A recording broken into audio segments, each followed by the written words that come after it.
Sukuk bonds is a unique asset class in itself that many retail investors, especially those who are not in the Gulf area, are totally ignorant about. This Sukuk bond falls in between equity class of investments and that of bond class of investment. What makes Sukuk unique is that the nature of the underlying is that you sponsor an infrastructure. This infrastructure is leased and the leasee will pay you quarterly rental income for having used that infrastructure. Of course, the leasee is able to use the infrastructure in the broader scheme of things and generate more value out of it. But you, as a person owning the piece of the infrastructure, is given a rental income. This entire concept of having an asset-backed investment that earns continuous rental income is unique to Sukuk. Stay tuned.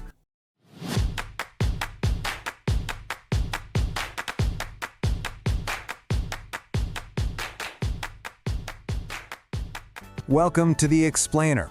Today, we're diving into a major financial instrument you've probably heard of, but maybe don't fully understand: Sukuk.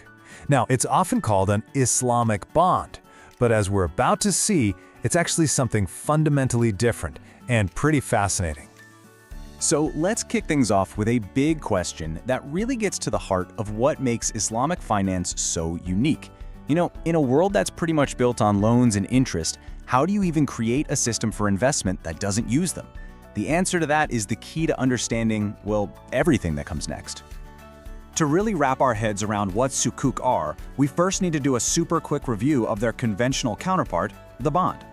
And we need to understand the core principle that created the need for a totally different way of thinking. Okay, so a conventional bond, at its core, it's really simple. It's a loan.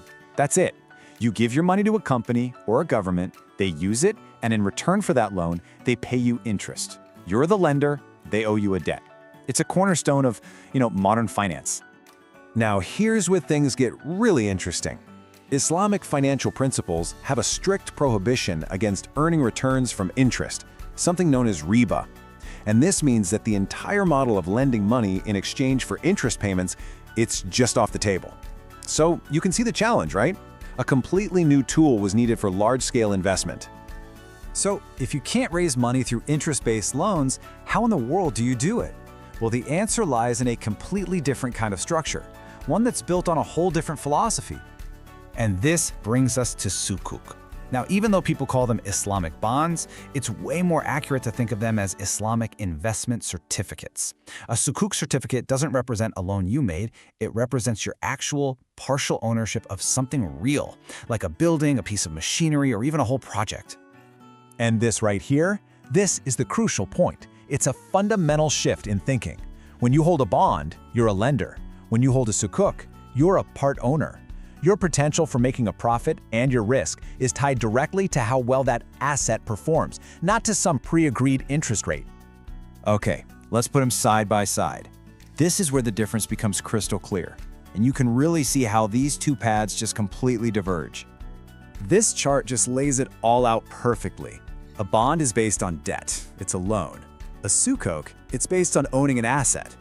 The return from a bond is interest. The return from a Sukuk is a share of the actual profit that asset generates, like rent. So with a bond, you're a lender. With a Sukuk, you're an owner. It's a totally different game. And this quote from our source material just nails it. It really summarizes the entire philosophy. It's not about what you're owed, it's about what you own. And that simple but really profound difference is what makes the whole thing work. Okay, I know this might still sound a little theoretical, so let's walk through a simplified, real-world example to see how one of the most common types of Sukuk actually works in practice. So let's imagine a company. We'll call them ABC Limited. They need a new $5 million plant, but they want to finance it in a way that aligns with Islamic principles.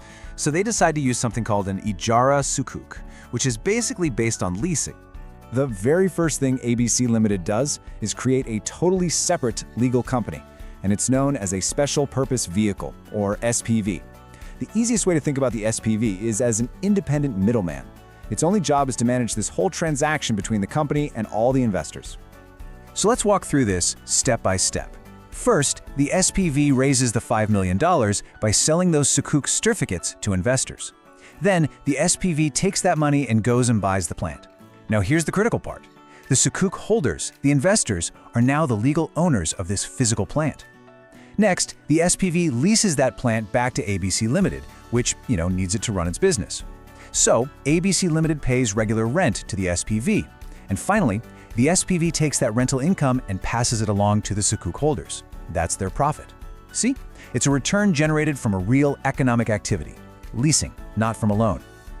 So, okay, it's a Sharia-compliant alternative to bonds. Cool. But why does this financing model actually matter for the rest of us, for the bigger global economy? Well, the benefits are actually pretty significant, and they explain why this isn't just some niche product anymore. The global Sukuk market is worth hundreds of billions of dollars now, and it's funding massive, real-world projects. I mean, they directly fund tangible stuff. Think airports, power plants, and huge pieces of equipment. This unlocks a massive source of capital from the rapidly growing world of Islamic finance. For governments, issuing Sukuk can even give citizens a real, tangible stake in public projects. And for companies, it can even be a marketing tool, creating a loyal base of customers who are also part owners of the very assets that company uses. Ultimately, if there's one thing you take away from all this, it's this right here. Unlike so many complex financial instruments that can feel really disconnected from reality, Sukuk financing is fundamentally tied to the real economy. Its value is based on a tangible asset doing a real job, and the profit comes directly from that activity. And that leaves us with a final, pretty big question to think about.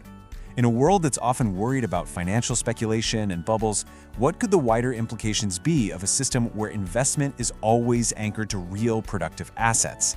Could this model offer lessons for maybe creating a more stable global economy for all of us?